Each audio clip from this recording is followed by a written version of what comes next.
The regular session of the City Council of the City of Pleasanton, Texas will now come to order. The time is 6 p.m. We'll have the invocation by Reverend Aguirre from Emmanuel Church, followed by the pledge. Reverend? We can bow our heads. Lord, we come before you this evening, and we thank you for this day you've given us. Lord, it's a blessing to be living for you every single day of our lives. This evening, we ask that you will bless this meeting. Lord, that we continue to discuss the future of this city, that we will follow your footsteps, your plans that you have for us. God, I ask that you will bless the council members that are here present. I ask that you will continue to protect and bless our law enforcement that you have placed over the city, and as well as city officials that are here, that you will place a special blessing in their life as well. Lord, I thank you for your Son, for dying on the cross, taking away our sins, and giving us this life that we have. It's in your Son's name that we pray. Amen. Amen. If you'll face the flag, hand over heart. I pledge allegiance to the flag of the United States of America and to the republic for which it stands, one nation under God, indivisible, with liberty and justice for all. Please be seated. And thank you, Reverend. Item number 3 is the roll call. Ms. Persifka. Here. Mr. Sines. Here. Mr. Best. Here. Mr. Flores. Here. Mr. Wood. Here. Mr. Hall. Here. All members are present. Item number 4 is selection of the Mayor Pro Tem. Nominations are in order for selection of the office of Mayor Pro Tem. I nominate Mr. Hall. Mayor, Ms. Persifka. I nominate Doug Best. There are no further nominations. Nominations are closed. All those for Mr. Hall, please raise your right hand. All those for Mr. Best, raise your right hand. Mr. Hall is our Mayor Pro Tem. Item number 5 is consent agenda. A is approval of the minutes of the special session of May 26, 2015. B is approval of preliminary plat for Caballero subdivision. And C is approval of the final plat for Rogers Gulf Coast subdivision. Thank you. Mr. Mayor, Ms. Persifka. I make a motion that we accept the agenda A, B, and C. Second. It's moved and seconded to accept the consent agenda A, B, and C. Any discussion? If none, we'll proceed to the vote. All those in favor of the motion, please raise your right hand. Opposed, same sign. Motion carries. Item number 6 is citizens' comments. If you are a citizen of or a taxpayer to the City of Pleasanton, you may speak at this time. Please keep your comments to 3 minutes. Know that staff and council cannot comment. Being none, we'll move on to item number 7 is special employee recognition. Our city manager. Mr. Mayor and Council, we would just respectfully ask that you defer this item to later. I think they're either in transit or there might have been an emergency. All right, we'll move it on down the line. Item number 8 is Atascosa County Appraisal District Report. It would be as submitted. There was a death in the family of the director appointed by the council, and he respectfully asked that it be as submitted, and he will come if the council requests at the next meeting to give the report. Any requests for him to come to the next meeting? None, thank you. Item number 9 is presentation by Haley Curry, from South Texas Energy and Economic Roundtable, STEER. Mayor and Council, I'd like to introduce Haley Curry to give a presentation to you. She represents the operators in the play. They're a consortium called STEER, and she will give you all a presentation on some of the things going on with their organization. Haley? Hi, how are y'all doing today? Thank you. Thanks for having me, Mayor. Good to see you again. Council, men and women. Thank you. I will not take too much of your time. What I'm dropping off right here is a booklet that we'll go over in a second that our operators have built for the schools, for middle school and high school kids. And so we've worked on this for the last year and a half. I have a few extras if you guys want to pass them around. If it's for middle school, then maybe we'll get it. Yes, exactly. So I'm basically here on behalf of all the oil and gas industry. So Steer, here's the PowerPoint presentation. I'm going to kind of go off and on it, just to try for sake of time and really what you guys want to hear today. So we represent the 16 largest operators in the Eagle Ford. Most of them publicly traded companies. Most of them, they're all on the right side right here. But we also have a few other additional members. There are big four service companies, Halliburton, Baker Hughes, Schlumberger, Weatherford, and then other companies like Agreco, Whole Cat Distributor, all of those different sorts, Port of Corpus Christi, Port of Victoria, are all members of this organization. And our basic function is to be a trade association, an oil and gas trade association. We do not lobby at the Austin level. We do work with local cities, counties, anyone who needs us, schools, first responders, anyone and everyone who's a stakeholder in the region. That's what we do. We are basically the conduit between industry and anyone who wants to know more about our industry in South Texas and the roundabouts. So we do a few different things. Here are the different members that I was speaking of earlier. And we have 4 structured committees, and we just added a 5th one that we need to add to this PowerPoint. But we have our Stakeholder Relations Committee, which is what we'll delve into more today, which that booklet was built off of. So those 16 companies spent a year and a half vetting different things that we thought were interesting for kids to start learning about, to get them interested in not only just STEM careers, but careers in oil and gas, and let them see if you just graduate from high school and you walk a straight arrow, you have a place here for us. If you want to get into your technical from Coastal Bend or from somewhere else, we're happy to have you for your degree, and so on and so on. But just get that icebreaker to let them know, hey, what is that rig out there and what are they doing? What are we using this for? What is oil? What is natural gas? Why are we doing this? Not just for fun. There's a need in our country and across the world for oil and gas in our everyday activities. So getting these kids updated, there's a layout of a house that's cut out that shows all the different things that are used from the byproduct of oil and natural gas, so they can see exactly how readily this is used in their everyday. And we've done this a couple of times already, and I will tell you, we've been in Nixon Smiley, and we've been in George West, and we've been in Poth and Lytle, and I'm very impressed by the knowledge base that these kids have down here. But I think we can expand upon it, and the teachers are real excited about it as well. So that's all I'll say about that. We'll be working with your schools. We'll let you know when we're coming to the area. Since it's about to be a summer break, we'll come in the fall most likely and we can either hit junior high, middle school together, and high school together, or we can custom make some to maybe graduating seniors and really get down and dirty with them about the jobs that are readily available right now and let them know it's not just the down and dirty jobs. I'm in oil and gas. I don't get dirty all the time. I'm a female. Look at me go. So we need accountants. We need all these different things. So it gets them jazzed and it gives them a different thought process. We also do a communication. So I work with Leon all the time. I'm on the phone with Leon at least once a month, just talking to him. What do you hear? What do you need from me? What stories are coming up? How can I help you make sure you get the right information? It is my job to make sure that anything going on, anything that you feel is dangerous, anything that you have questions about, anything that you want to know more about, anything that scares you, that's your first call. Let me know. I've got the information from my companies. I can come down and give it to you immediately. And the mayor knows that. City manager knows that too. Happy to do that whenever needed. We have an awesome committee called the HSE committee. That's one of my favorite ones. I don't get to go to all the time, but it's basically all of our health, safety, and environment officials from across those 16 companies that meet every other month, and they just talk about health, safety, and environment. What are you doing? What are you doing to get more trucks off the road? What are you doing? What kind of road work are you putting down? What kind of cleats are you using? What type of HOS monitors are you deploying out into your sites? All that kind of stuff. We all used to be competitors when we were land grabbing, but now that we've got all this acreage and we're developing it, we're now not competitors anymore. We're still competitors a little bit on how we hydraulically fracture, but that's mostly the Schlumbergers and the Halliburtons. We are just wanting to help each other get better at what we do. And my companies are based off of that theory.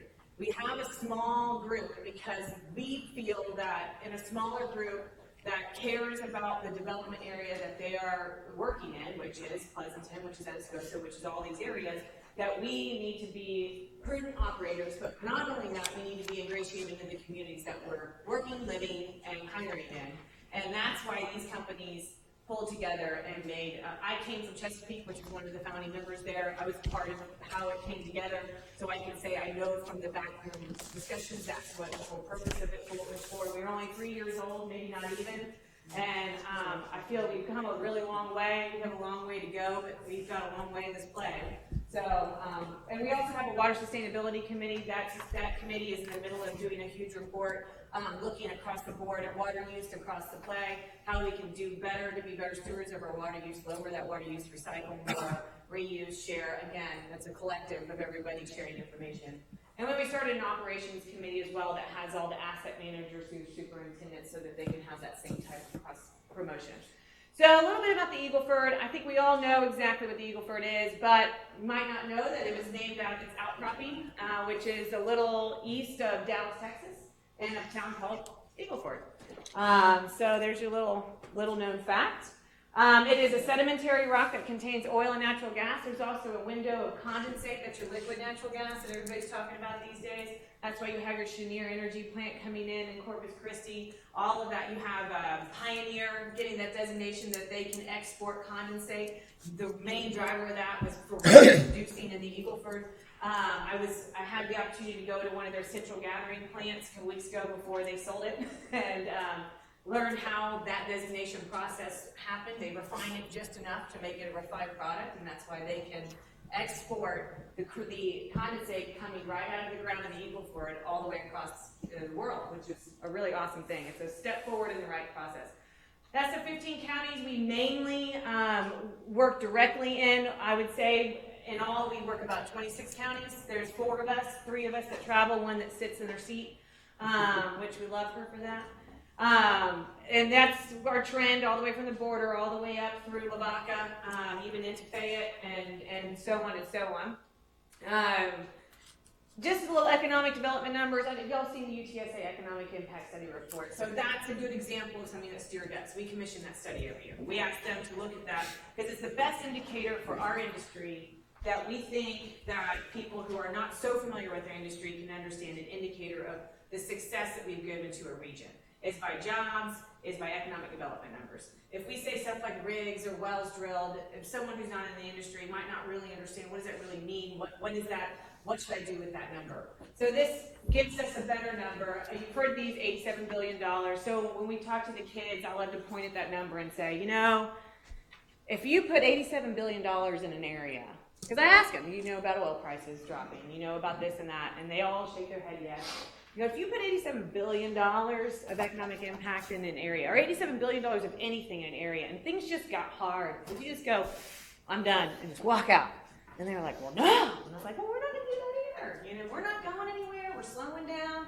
We still have the same drill. The wells that we have planned to drill, we will drill. It just might take us a little longer to do it. And we might not be so much on your roads all the time, and we might not be so in your face, and you might get to breathe for a second and go, hey, what do I want to be when I grow up in 10 years or 15 years with all this money coming in? What do I want to do with it? I haven't been able to think about that for 5 seconds because everything's been going so fast. Our industry is doing the same thing. Now that we've slowed down, we can sit back and go, okay, so we've been going, we've been poking a hole here, there, and everywhere. And now let's get good at what we do. Let's get really, really good. How can I make this more efficient? How can I make this better? How can I make this less cost? So when things ramp up, we're more efficient, we're safer, we're leaner, we're a better working business machine. So we're in thoughts that you guys are doing the exact same thing, going, wow, I'm going to take a bit. No, wait, I've got stuff to do. I got to get better at this. I got to figure out what I do. So we're still thinking these numbers, these future numbers are sound. They just might not be by 2020. They might be by 2025. They might be somewhere else. But all in all, you're looking at, you know, $137.4 billion of economic input into the counties that I said, the 15 counties earlier that Jabascosa is a part of. And we're just really pumped for that. I think that's incredible. South Texas really has needed that for a long time. And we're really happy to be a part of this. I've been coming down here for 4 years, and I got to tell you, every time that I see Bruce, I'm like, I could just live here. I just love it. I love it down here. It's so great. I just keep inching closer. I lived in Lubbock, I lived in Dallas, I lived in Boston, I lived in San Antonio. The joke is I'll be in Laredo in no time. So we'll see. Maybe I'll just stop here. So here's some data for you. Baker Hughes report stopped doing well counts at the end of 2014, but as of 2014, they say that we drilled 4,709 wells. At this time, we actually have, that's from last week. This week we went up the rig, yay, 125 rigs. running in the Eagle Ford. You might have a differing number than I do. That's the Baker Hughes. I use the EagleFordShale.com count because they do a 26 county radius instead of a 16 county radius like Baker Hughes does. And I just think that's more self-evident of the Eagle Ford. What I like to say is that the Crooked Smile, the Eagle Ford, just got a little smaller. If you look at, I implore you to go look at those county by county rig count levels, and you'll see that those high producing areas, Southern Atascosa, DeWitt, Gonzales, LaSalle, McMullen, Dimmitt, Carnes, those areas still have the same amount of rigs that they've had for the last 6 months. They're not going anywhere. What you're seeing is, our Crooked Smile is getting a little smaller, and we're just making sure that we're investing in the sweetest of the sweet spots right now because we know we get the production value off of that. So that's kind of why you'll see that the Crooked Smile get a little smaller. Our estimates are still running about 160,000 barrels per well. That's off of the Energy Institute, and then also they're predicting that we'll reach 2 million barrels a day by 2020. I think we'll probably hit that before then. But right now we're at about, if you're looking at the Railroad Commission data, we're about 1.6, 1.7 million barrels of oil and condensate. Actually, sorry, the EIA, if you look at Railroad Commission, it's 1 million barrels a day of oil and about 600,000 barrels of condensate per day in the Eagle Ford still. When I go out and do this speech to the Rotary Closet in Pleasanton about a year ago, I like to talk about a lot of the indirect. We call it the multiplier effect. Those different regions that are getting a lot more benefit. I mean, everyone's building hotels. I mean, come on. Cotulla has what, 35 hotels? And we like to talk about Atascosa when we talk about development areas because I really think that Pleasanton has done an incredible job at not only being business friendly, but also building a community out of what's going on. You've been very welcoming to all of oil and gas, and I want to thank you for that. Not everybody is. You stick to your roots, you know what you want to do, but you're building these subdivisions, and that's really going to be a sustainable growth pattern for you guys, and it's very exciting for us to see. We love to talk about other people. We use you as a model when we go, when everybody goes, well, we want people to live here. Why aren't they living here? Well, you don't have anywhere pretty for them to live. So you got to build it. And so we use you guys as an example. So thank you very much. I mean, the UTSA report that we commissioned forecasts that in the next 15 years, we're going to see a 24% increase in population in the Eagle Ford Shale region, which might make some of you a little mad because you came here for peace and quiet. But, Texas is growing. It's not just here. It's everywhere. It's a business-friendly state. Everybody wants to be here. Everyone's moving.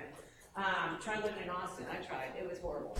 I moved out. But it's a very growth region area, and it's going to continue to be, no matter if we're talking about the Eagle Ford directly or we're talking about other industries like refining processes in Corpus Christi, or we're talking about other business growth around the region. And so there's a lot more room for improvement. And I like to tell people, when we say you don't have to be the dirty oil and gas worker, look at what you do when you're living. Look at what you offer. Look at what your skills are. And then see what the oil and gas industry needs. And if you can meet that need, we will need your business. We need water vaults. We need water on site. We need people to pick up the trash. And we do a trash pickup program for some people, and it's been a really help out at the site. So a lot of our companies are putting big dumpsters at their guard gates, and before anyone check out, look at the back of the bed, see if there's any plastic bags, see if there's any water bottles, anything. They have to throw them in the trash before they're signed out to even leave. That's helped out a lot. A lot of our companies have gone to bagless ice machines, so you don't even have the bags. So when you go in, you shovel it right into your cooler with your ice, and then you go on your day, and no bags are out on the ground. But a lot of what we talk about is the quality of life amenities. So when you're seeing that increase coming in, what are you doing with it? You're obviously looking at what are your constituents need? What do we need? We need a new school. Do we need new systems in our? Do we need a new city hall? Do we need a new sports complex? What do we need to do to make us who we want to be tomorrow? That's what this money is used for, and you know that better than I do. But we like to talk about that with people who don't really necessarily connect that dot. They don't see. They think that only the landowners are getting rich. They don't really understand how the programs pass. And so we like to kind of help you guys out and kind of bridge that gap between the two and say, hey, this is coming from oil and gas tax revenue. This is coming from what we're doing. Yeah, we might annoy you on the roads. I'm sorry, but you need to just put on that brakes. And I know you like to just go through that stop sign all the time. You know, you've done it for 56 years without stopping. You got to stop, and we got to stop. We all have to work together to make sure that we're getting safer on the roads. And I will say that TxDOT, we have a subcommittee meeting through stakeholder relations with TxDOT and DPS. And we meet every third month, and we sit and talk to each other. What do you see? What are your problem areas? What can we do better? What are we doing wrong? What are you seeing out there? Can you please tell us? And they told us in this last meeting that with the lower activity level, a lot of the smaller contract companies that aren't so reputable have been, and that's really helping out. They're seeing a lot less traffic violations. They're seeing a lot less permitting issues. They're seeing a lot less angry drivers on the road, and that's really helping out. So as much as I don't like the lower activity level, I think it's really kind of given us a good tit for tat. Workforce trends, obviously we still need a lot of workers, even though we are laying off workers. Every single one of my companies, I check every time before I come and speak, is hiring in the Eagle Ford. We need skilled workers, which is why we did this book club. A lot of companies will go into the colleges. We just felt that we needed to hit them at a one-day, short interval, earlier level, because we need them to get right. Because a lot of times we can't get into graduate high schools. Nowadays, you can't get a job in oil and gas if you don't graduate or get your GED. It's not your dad's old oil field. It's not your grandpa's old oil field. This is high technology. This is an industrialized process. You need to know what you're doing all times. So we need a lot of IT people, a lot of instruments and measurements. So if you have someone who likes to tinker with gadgets and computers, send them to the E&I program, and they can come out and they could go haul oil for a little while. You learn instrumentation and measurement there. You can transfer and you can get your white truck too and drive around to production sites all day long and just check things, make sure the valves are working right. We need all those people. The more wells we have put online, the more people we have to touch them. Even though we have that SCADA technology where it relays 24 hours a day, everything that's going on our well site, someone has to touch that wellhead every single day. And when you're talking about 9,000 wells, it's a lot of people. So accounting, logistics, transportation, all of those things we still need. Colleges, I'm going to skip through this a little bit just because we all know how awesome Pleasanton is. But this is kind of a little chart of what we do at STEER. And it kind of gives you entry-level exploration development. Right now, we're somewhere in between all three of those. That's why I have arrows. We're in between exploration, development, and operations and production. Obviously, right now, we're a little more in operations and production. Since prices are low, we're just trying to make sure we're getting the most out of the wells that we have online. We are drilling wells and not completing them yet, so we have a lot of catching up to do once everything gets geared up.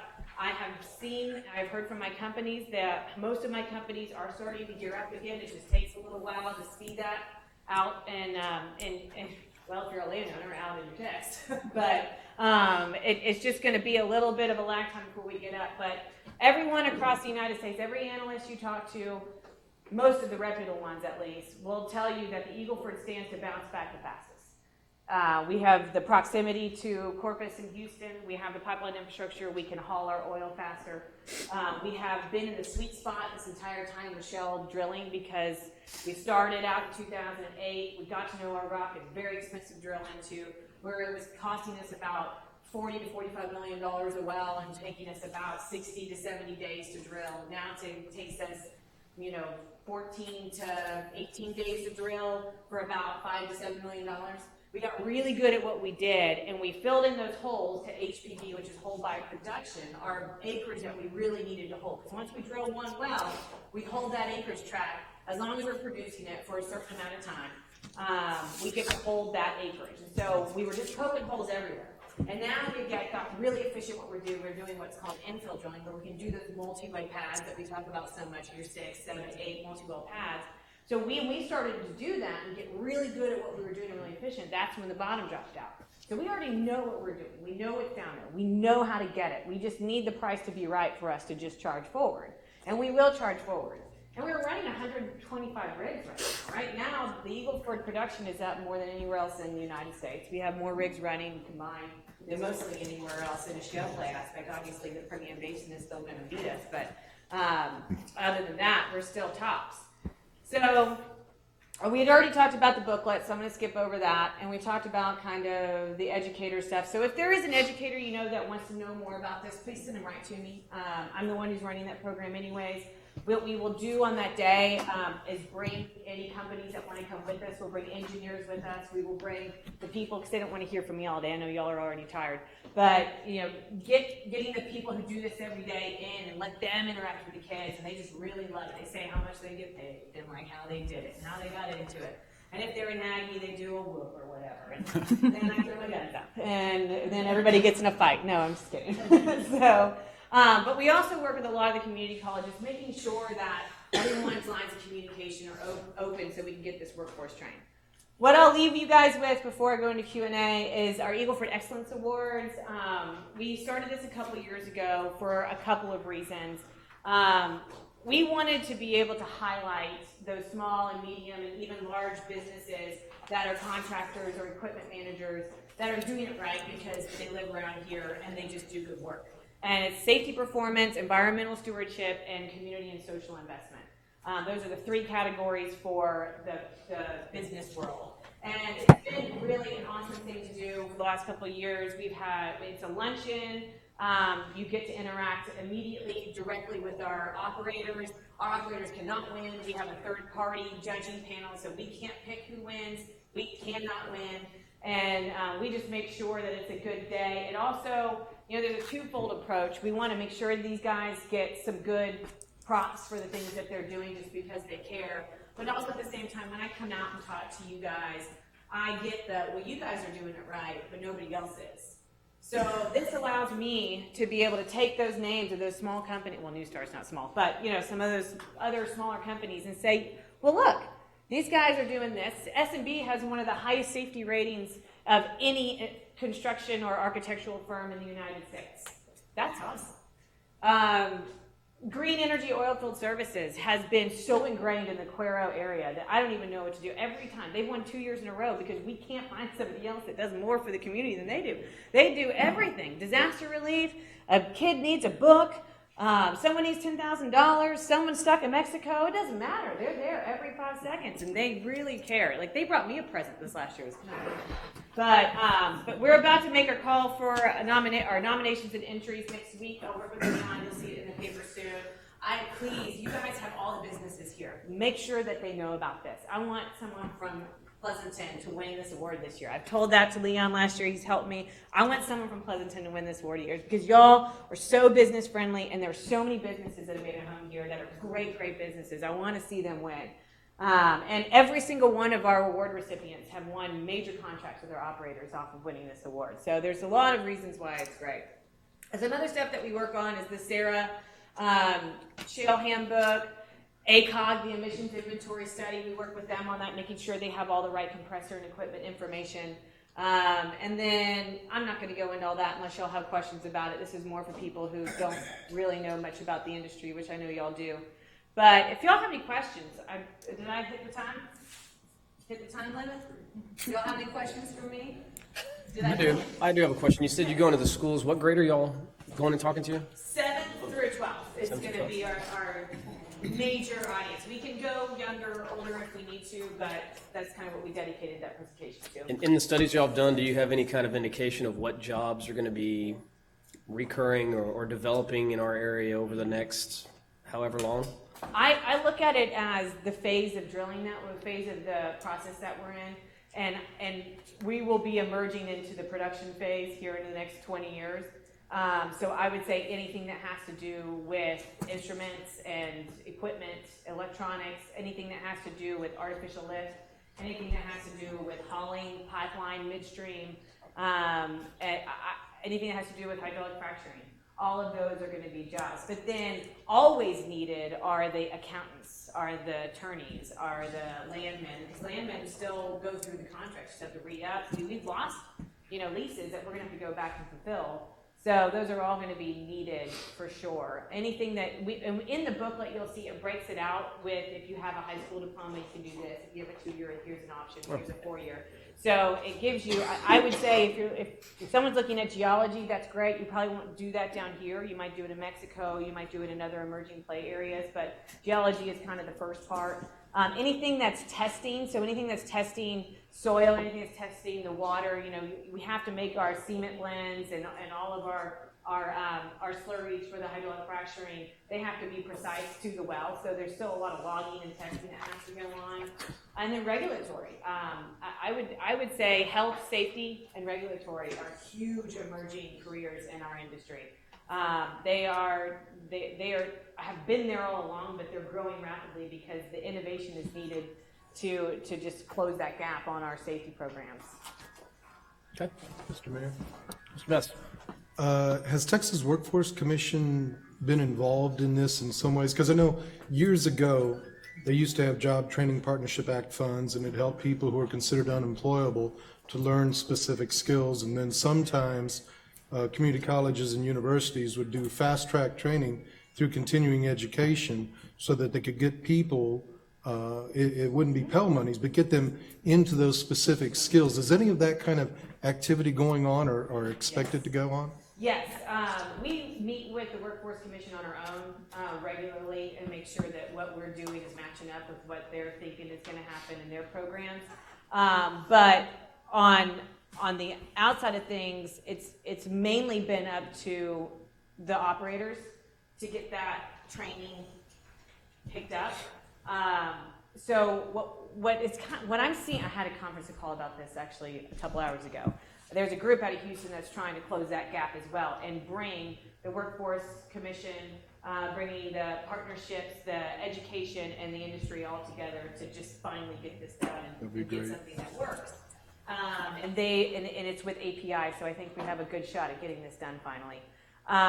But what the theory is that right now, if we could just get kids out of high school that have some shop work, or have some mechanic work, or have some electronic work done, we can take it from there. As long as if they want to come and work for us, straight out of high school. Where it starts to get a gray area in the high schools is when they're trying to teach up to what someone in 5 years is learning. It's hard to get someone trained at the high school up to that level to get those kids ready. Right. But when it comes to people who are already outside and are trying to go into it, I either send them to workforce commissions or I send them to your job fair and I help them out with their resume and get them to a job fair. Because that's really the fastest way to get in there. I really like that articulated approach, though. If we can find ways to support that more, then we can help a lot of families. I know. So it's fast tracking now. I think we're going to have our first in-person meeting in July. They want to use, the theory was they would use Eagle Ford as kind of the pet project of it. And now they're thinking they might use Texas as a whole as a pet project of it and bring in more people like Steer to help make sure that gets out. Another great curriculum base for the high schools, though, is junior achievement. They refocused their curriculum to South Texas from the Marcellus Shale and are going down and doing curriculum base. And it's actually bringing the engineers from this area into the schools, and they do a week-by-week teaching on it. And they've been even thinking about doing something outside of the school for a young adult approach. Mm-hmm. But if I was a young adult and I wanted to get into the oil and gas industry, I would either go get my CDL license and go be an oil hauler immediately, then I learn instrumentation and measurements and I can pop over to production pretty fast. Or I would go get my 2-year technical from Coastal Bend or Victoria College or something like that and just give my 2 years there, or at least get some welding experience. Or if I had to do it all over again, I'd become a welder. I don't know about you guys, because we need them bad. And they can pop over anywhere. But that's really where it's right now, is really the burden is on those 2-year technical degrees to get them ready to go and get those certifications up. Thank you. Other questions? Thank you, Ms. Curry. All right, thank you for your time. Haley. I'll just put that out. Well, go and keep it.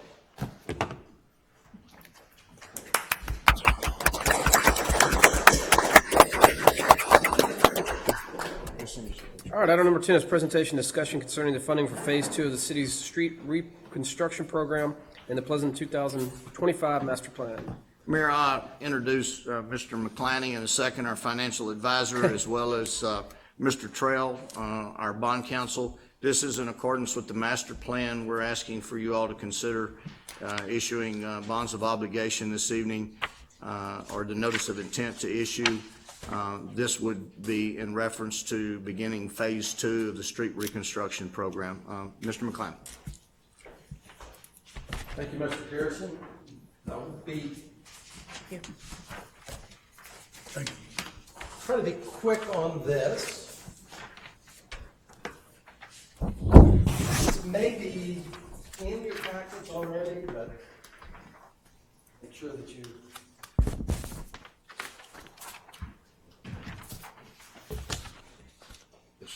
first of all, taking a step back, the city remains in the best financial shape it's ever been. Over the last several years, your bond rating has gone up to AA. AAA is the highest you can be. AA plus is the second. AA is where we are, and it works its all the way down to A, triple B, double B, and so forth. The Standard & Poor's rates the federal government AA plus. We're one notch below them, and we, of course, cannot print money. We have to live within a budget. We have to make business decisions. We've got demands for the money, and we have budgets that we have to make those decisions where the money can go. We have limited resources. One of the things that we've always worked on is having your debt service have drop-offs every few years. And your debt, you have bonds that are supported by ad valorem taxes, and you have bonds that are supported by the utility system. And what we're going to talk about today are bonds supported by ad valorem taxes. Your INS tax, your tax rate's broken into two portions. The general fund that operates staff time, electric bills, anything to do with City Hall, streets, all of that, police, is operated by the general fund budget. Your debt service, or INS tax, is what supports bonds. Your existing debt service, if you look on this sheet, this is what's supported by bonds. It's the second column from the left. If you do nothing, this year your debt service will be $1.2 million. Next year it drops to $1.1 million. The following year it drops to $800,000 and continues to drop. What we've always set up are these drop-offs to give you, council, an opportunity to issue bonds without dedicating more funds towards debt service. Those limited amount of funds that you have, we keep that amount consistent, and then we let when bonds drop, we come in with new bonds so that consistent payment stays the same. So Bruce came in and said, well, okay, we're to the point where we're looking for our phase 2 of the street reconstruction project. We need about $3 or $4 million. So I ran a $4 million debt service. You'll see that we have $160,000 in year 1, $450,000 in year 2, $470,000 roughly, and then it levels out at $250,000. Get to what our combined total debt service would be. $1,268,000 is where we are right now. Next year, we do take a little spike. We would go up to $1,337,000, and then we'd be back to the $1,268,000, where we're consistently paying bonds. And then, as we always keep and maintain, you'll see a drop-off every few years.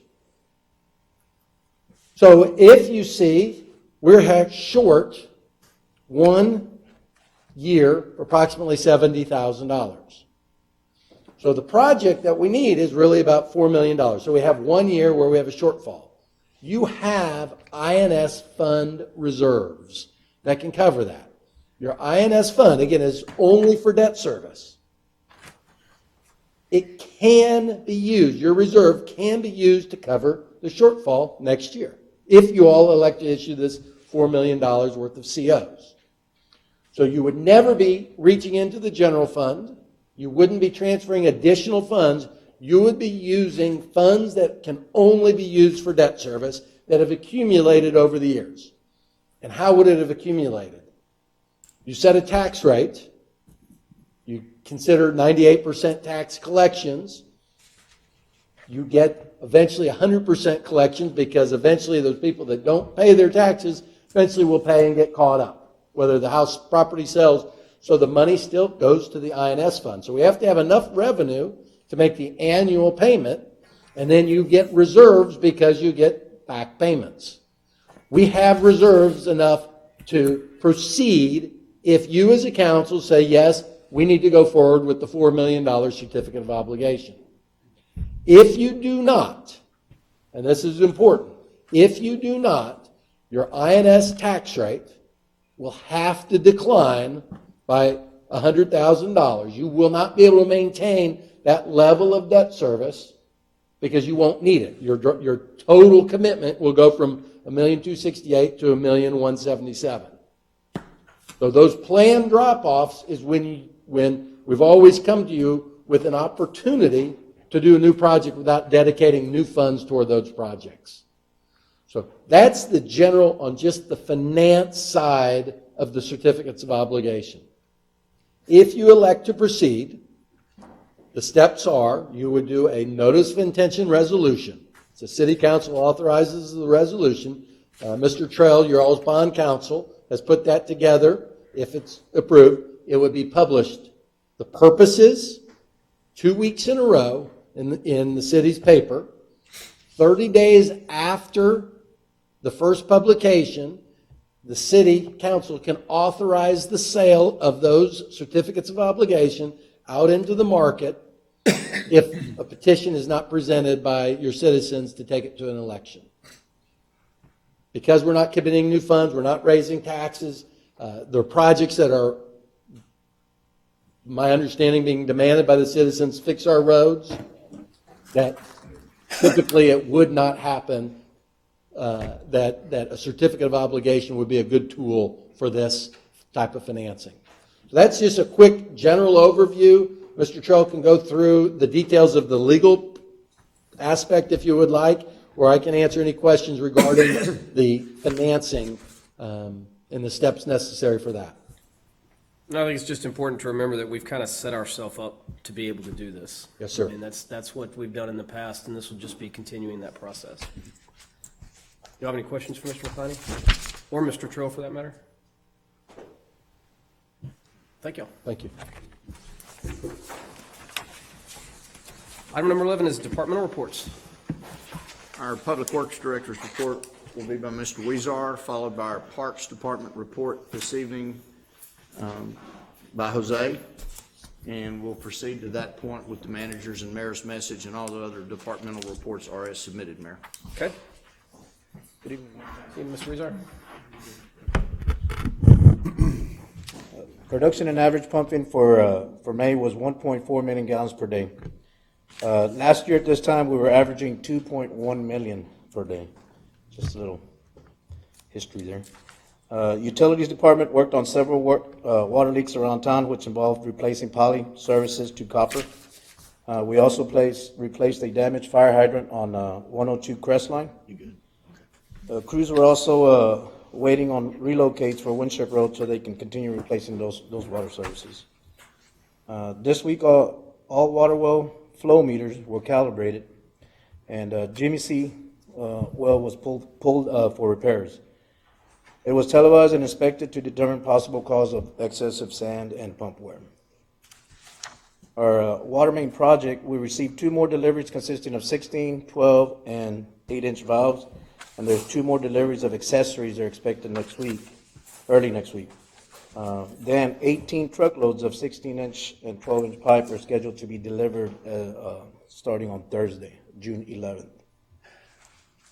Fonseca Construction is our boring contractor. He has completed bore number 9 on Highway 97, and the next bore will be located on between IH 37 and Collier Road, in that area on 97.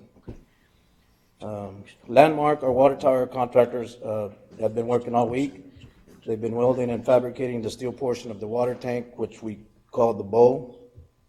They are scheduled to work 9 days on and 5 days off. Today begins their 5 days off.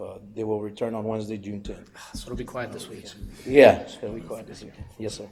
Street Department continues the pothole repairs, mowing of right-of-ways, and removing of downed trees. There were several trees that were trimmed and removed on Virginia Street and Martin, Fifth and Market, Dallas and Fourth, Lantana, and then Oak Ridge and Bluebonnet. Sandcoat was the contractor that we've got to paint the fuel tank at the airport, and it's been completed. That completes my portion of the report. Questions, Mr. Weiser? Thank you.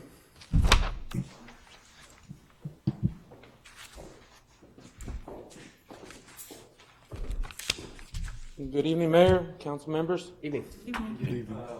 We have the Parks Department. Besides our usual daily chores, over the last months, we have kept up with the increased demand of the usage of the city baseball and softball fields, not just for Little League, but for baseball country, which also branched off to softball country as well. Same goes true for our soccer field at the River Park, both the select club, the Texans, and which use multiple fields on one establishment. And we're from U13 down to U10. We managed to rearrange them in there and accommodate for them. Also, the semi-pro Texas Tiger football team, which just completed their season, they went into the playoffs and finished one game short of the championship round. So a lot of people were there for it.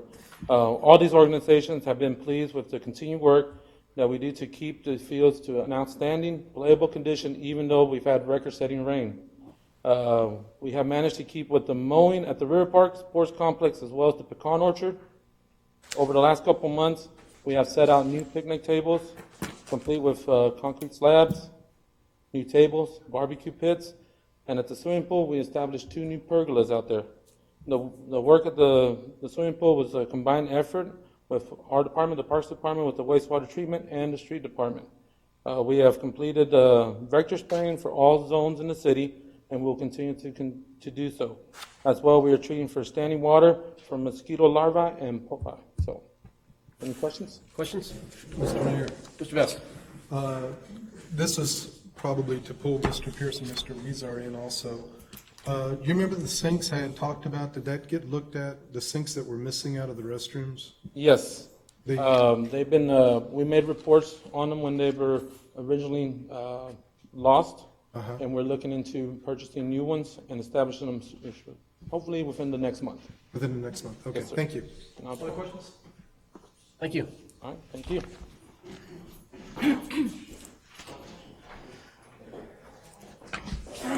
Good evening, Mayor and Council. Evening. Before we get into the manager's message, I just want to say that Jose did not mention the fine job that he and his folks are doing maintaining City Hall, the Freedom Center, and around the Library and Civic Center, as well as the Police Department. They spend quite a bit of time, and he has 2 folks dedicated to these facilities.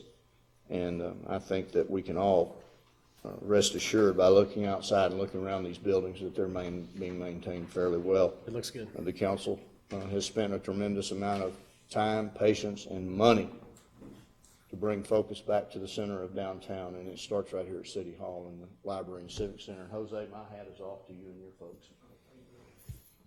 I just wanted to follow up on the street reconstruction program phase 2. There will be a discussion action item after the mayor's message. There's also an amended utility ordinance for you all to consider this evening. There's nothing changing with utility rates. It's merely a cleanup of the ordinance you all adopted last summer. It's on the last attachment page. It's in reference to whether when we go out to set a meter and meter box if needed. The difference here is the fact that under the subdivision ordinance, when developers put subdivisions in, it's their responsibility under the subdivision ordinance to install the meter box. If we go out to install a service on an existing lot in an existing neighborhood, then we bring the meter box with us when we do that. Merely a cleanup. There's no change in rates. An amendment to the airport feasibility contract. We hope to have an amendment to that contract with Garver, our aviation consultant, in front of you all in a couple of weeks. This is based on the direction from the council about a month and a half ago to begin and complete an airport layout plan. For all intents and purposes, that's a master plan. How's the airport going to be built out in the future? Wanted to just bring you up to speed on that, so if it's on the next agenda, you've been briefed as far as we can take you at this point. The consultant would immediately begin work with at least one meeting with the Airport Advisory Board, which the mayor is liaison to the council on that, and then we would proceed forward with that plan. I just wanted to mention budget preparation for 2016 is going very smoothly. I have to really send accolades over to Christy and Raquel. Several weeks ago, we sat down and decided how we were going to divide, separate, come back together as far as some of the accounting and financial responsibilities at City Hall. I have to say this has been the smoothest budget I've worked on in about 10 years. I applaud Christy and I applaud Raquel, and I have to say Raquel keeps me on a pretty tight timeline as far as the budget is concerned. Mayor, I'll stand for any questions. Questions for Mr. Pearson? Mr. Mayor? Mr. Best? I assume that maybe because of a lot of the water and all the hands on deck that were required to deal with that may have some of the play into the delay of CASA being able to get in there to building. Do we have any idea of what a timeline might be now? For actually, the city, Mr. Best, we're finished. We're waiting on a local developer who has decided to donate their time, material, and labor to put the acoustics on the wall. For all intents and purposes, though, the city's finished. He did tell us last Thursday when we had a meeting with him on another one of his projects, he would be in the next few days to pull the permits and ultimately finish the White House. I did talk to Joni yesterday about it. Okay. I said, I know that everyone's getting a little impatient, but with everything that's been donated, and so, you know, we really are at his beck and call, since he's donated so much already and has decided to donate the time, materials, and labor to finish it. But the city's finished. So you think maybe by July they might be able to move in? I hope so. I really hope so. To brief some of the newer council members, this started as a project to get the White House off River Street behind the old library up to speed, up to code, to allow CASA to move into it. CASA right now is in our Northtown Fire Station in a little bitty office. They want to hire an extra employee. The city had no need for the house. It was basically just storage of old boxes and things like that. I took Ms. Garcia over there about a year and a half ago. She said if the city would allow us to have this, and so we have been working on it ever since. It began as a simple project to get it ready, put window units and things like that in there for heating and cooling purposes. It blossomed into local developers, local contractors, air conditioning and heating manufacturers donating central air and heat units. One of the local building material retail facilities or retail yards donated energy efficient windows. We took the windows out, so it's really blossomed into much more. And we have tried to remain patient. Joni's tried to remain patient, but when so many developers, so many contractors, and so many suppliers began donating materials, it really blossomed into much more of a comfortable facility for them and much more convenient. A lot of the one restroom, it had the shower, tub, toilet, sink taken out. We installed all the plumbing. Our folks did, Mr. Haley and Mr. Best. Mr. Haley and Mr. Rainey. So that's why Mr. Best is asking about it, because originally we were going to have it ready in about 6 months, but it's blossomed into much more than that. And very little money on the city's behalf. And please understand, I just applaud all the hard work that everybody has done. It's just wonderful from all the donors and all the hard work that everyone's done. But I know we're so close to the finish line, and we're just kind of anxious to get across it. So maybe we can ask Mr. Rainey to make that phone call tomorrow and just say that the council was asked. But everyone is so far behind with all the rain and trying to catch up with things that were scheduled 2 and 3 weeks ago. But we remain hopeful that they'll be over there in pretty short order. thank you. Yes, sir. Other questions? Thank you, Mr. Pearson. Thank you, Mayor. Item number 13 is mayor's message. I'm going to defer to Mr. Sines to read something, but wanted to say, I guess a 23-year-old habit's hard to break, Mr. Geigels. Good to see you.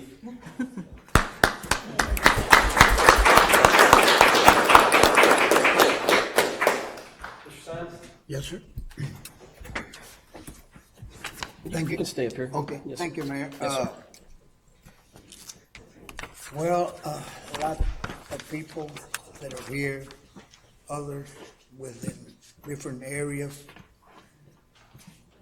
What I'm going to say is that deeply from the bottom of our hearts, referring to my family, the loss of our son, 51 years old, with a deadly disease of cancer.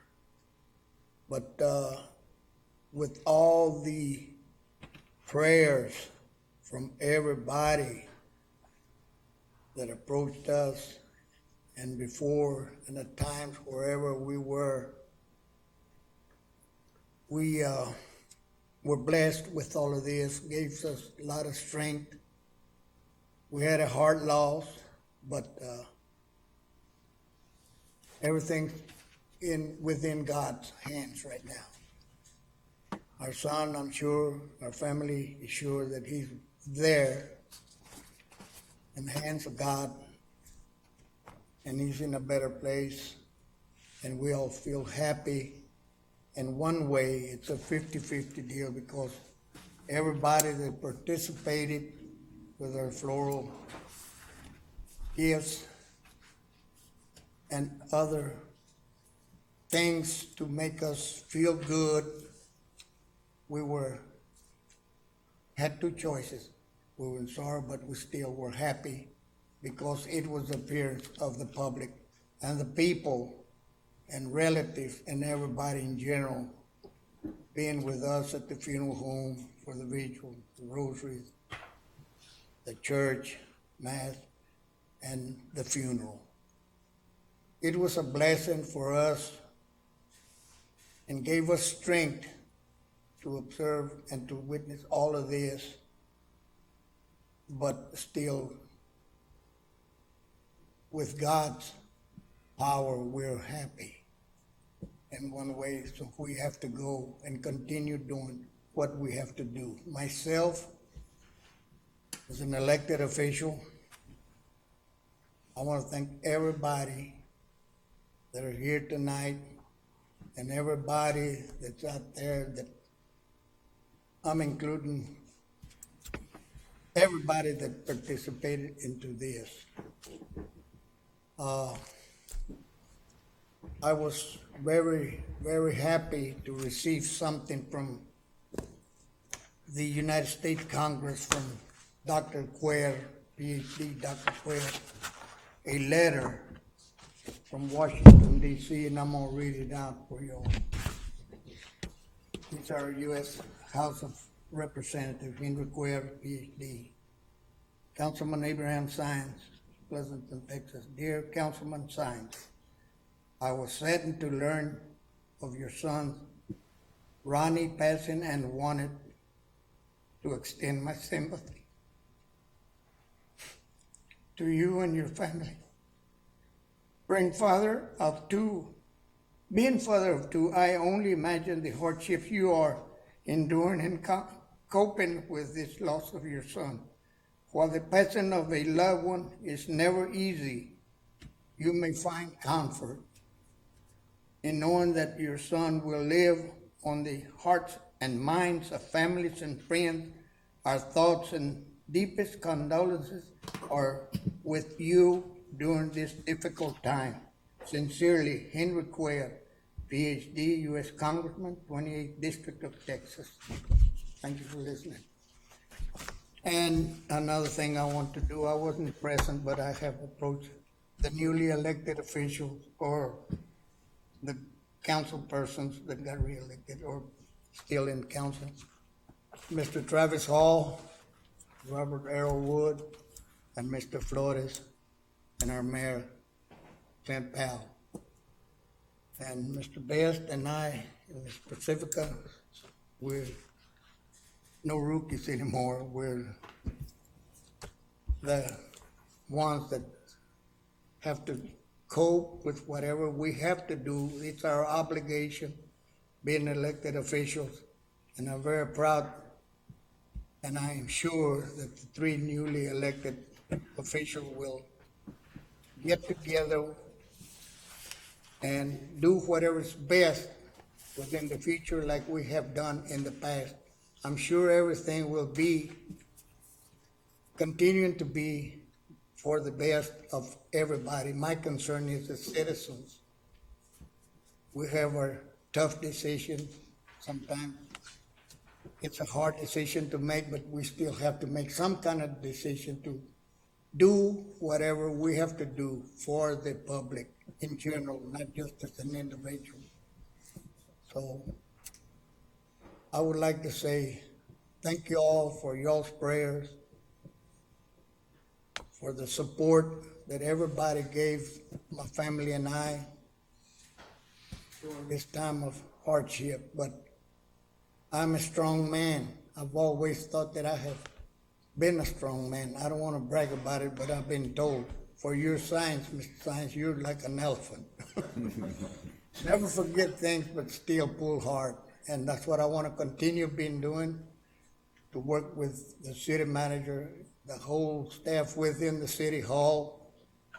And I treat everybody the same, regardless. And my mind stays every day in thoughts about giving the city more evaluation with our work that we perform at our meetings and do whatever we think is best for everybody. And that's my ego right there. So thank you very much for your listening, and hoping to see you all more often at our regular council meetings to do business, to accomplish more. I like power. I like to do things not only my way, but according to my mind of opinion and the strength that God gives us to do this. And I am very happy to have served. I'm a proud person that I have served going on 32 years as a city councilman. And I wish I could stay there until Hurley takes me out of here. But I told JR, I said, I think I'm gonna have to go to the Hurley's funeral before I die.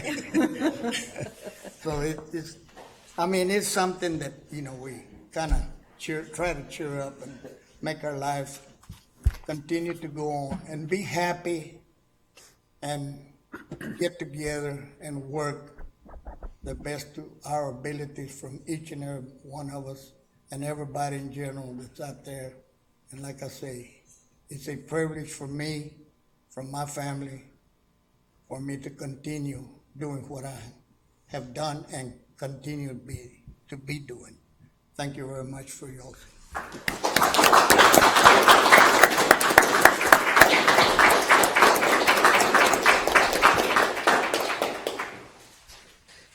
Moving to item 14, discussion action, direct the city staff to bring a resolution authorizing and giving the notice of intention to issue City of Pleasant, Texas combination tax and limited pledge revenue certificates of obligation series 2015 and declaring an effective date. Mr. Mayor, Mr. Best. I move to direct city staff to bring a resolution authorizing the giving of notice of intention to issue City of Pleasanton, Texas combination tax and limited pledge revenue certificates of obligation, Series 2015, and declaring an effective date. Second. Moved and seconded, direct city staff to bring a resolution authorizing and giving notice of intention to issue City of Pleasant, Texas combination tax and limited pledge revenue certificates of obligation, Series 2015, declaring an effective date. Any discussion? None will proceed to the vote. Those in favor of the motion, please raise your right hand. Opposed, same sign. Motion carries. Item number 15, ordinances and resolutions. Item number 8. Yes, sir. Okay. We'll go through these two and then we'll go right to it. Okay. Item number 15, ordinances and resolutions. A is reading and adoption of resolution number 140-15, authorizing and giving a notice of intention to issue City of Pleasant, Texas tax and limited pledge revenue certificates and obligations, Series 2015, declaring an effective date. Resolution number 140-15, a resolution of the City Council of the City of Pleasant, Texas, authorizing and giving a notice of intention to issue City of Pleasant, Texas combination tax and limited pledge revenue certificates of obligation, Series 2015, declaring an effective date.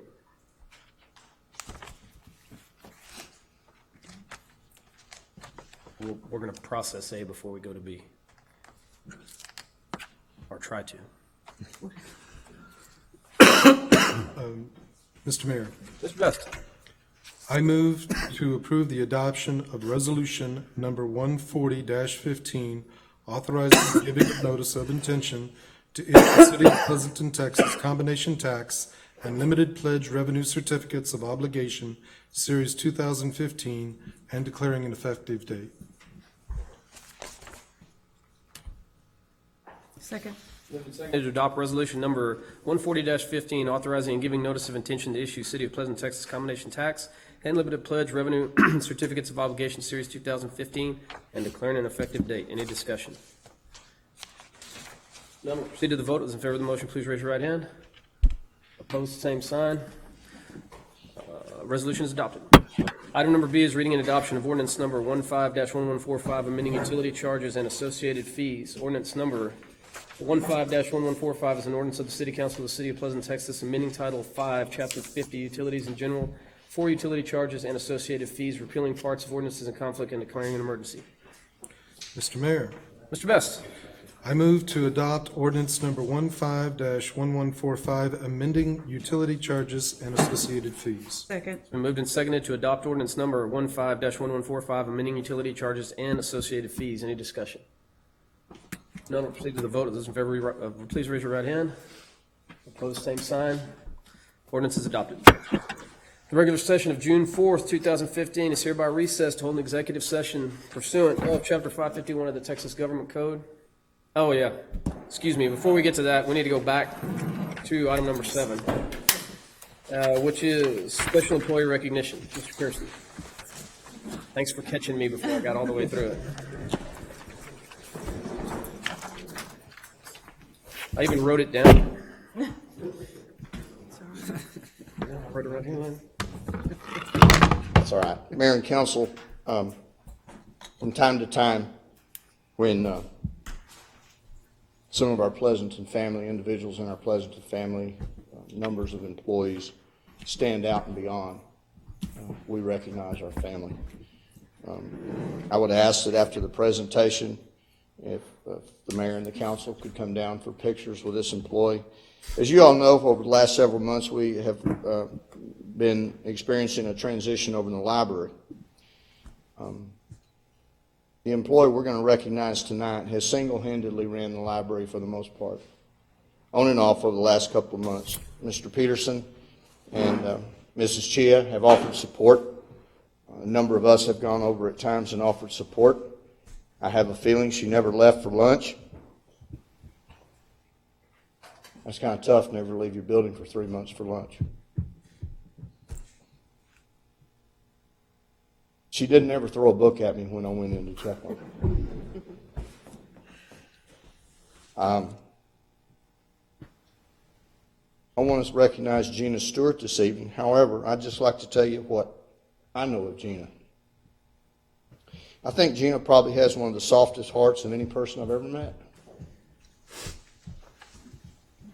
I think she probably has one of the biggest helping spirits of anyone I've ever met.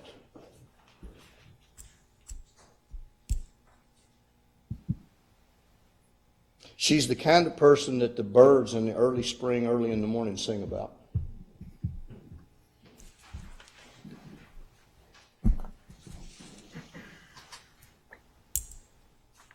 Makes no difference whatever kind of day I've had. Multitudes of phone calls, multitudes of meetings, conflicts. Whenever I've ventured over to the library and seen Gina, there's been a calm that comes over me.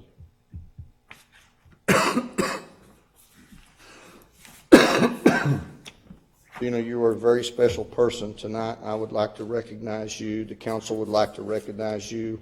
And her son is here with her. For delivering the ultimate in customer service to the citizens of Pleasanton, Texas, and its library patrons, June 4th of 2015. Can you come up here, Gina?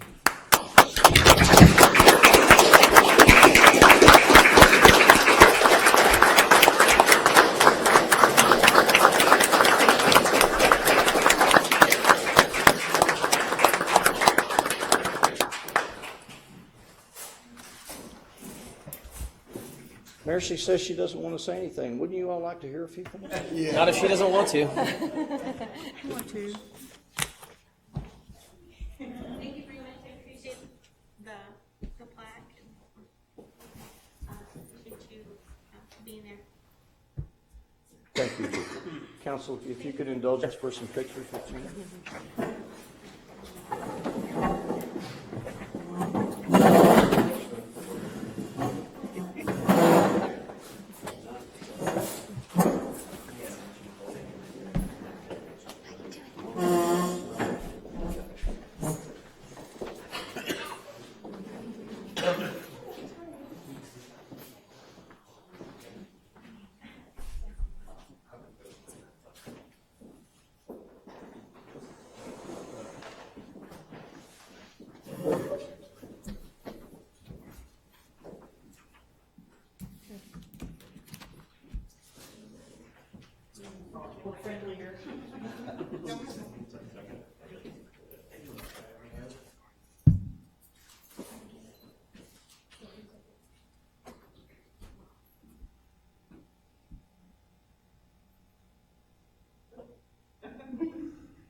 Thank you so much, Gene.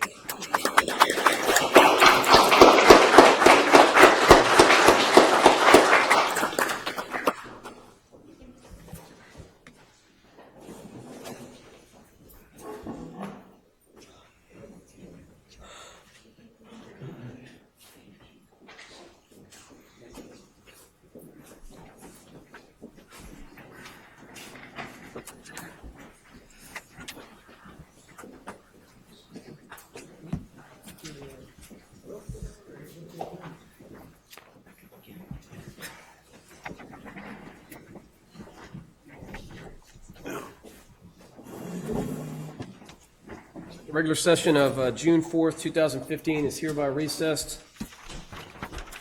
To hold the executive session pursuant to Chapter 551 Texas Government Code, Subchapter D, as it pertains to deliberation regarding real property, 551.072. Executive sessions matters may be discussed and acted upon if appropriate in open session. Time is 9:12 p.m. 7:12 p.m.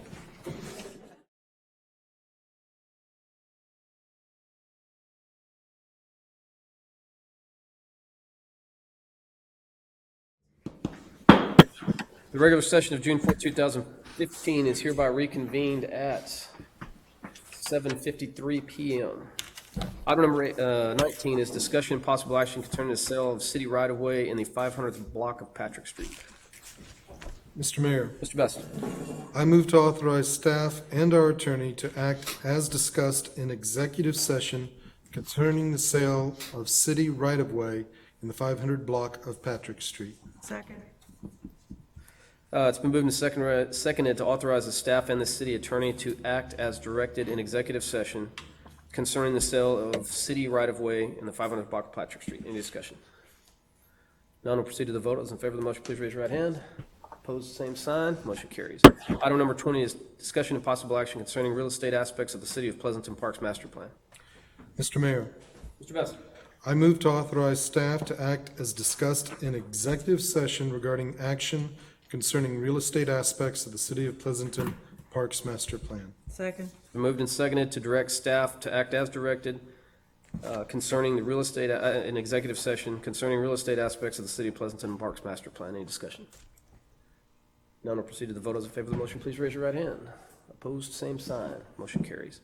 Item number 21 is discussion and action to approve a contract amendment to the City of Pleasanton Parks Master Plan. Mr. Mayor, Mr. Best.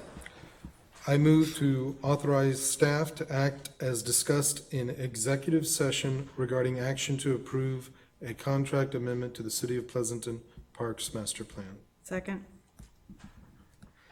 It's been moved and seconded to authorize staff to act as directed in executive session. And what was the wording in the center there? Regarding Regarding the contract amendment to the City of Pleasanton Parks Master Plan. Any discussion? No discussion will proceed to the vote. Those in favor of the motion, please raise your right hand. Opposed, same sign. Motion carries. Item number 22, review of the bills. If anyone would like to review a bill, please speak. No, sir. Not, we'll move to item number 23. Mr. Mayor, I move to adjourn. Second. Been moved and seconded to adjourn. All those in favor of the motion, please raise your right hand. Opposed, same sign. Meeting is adjourned at 7:55 PM.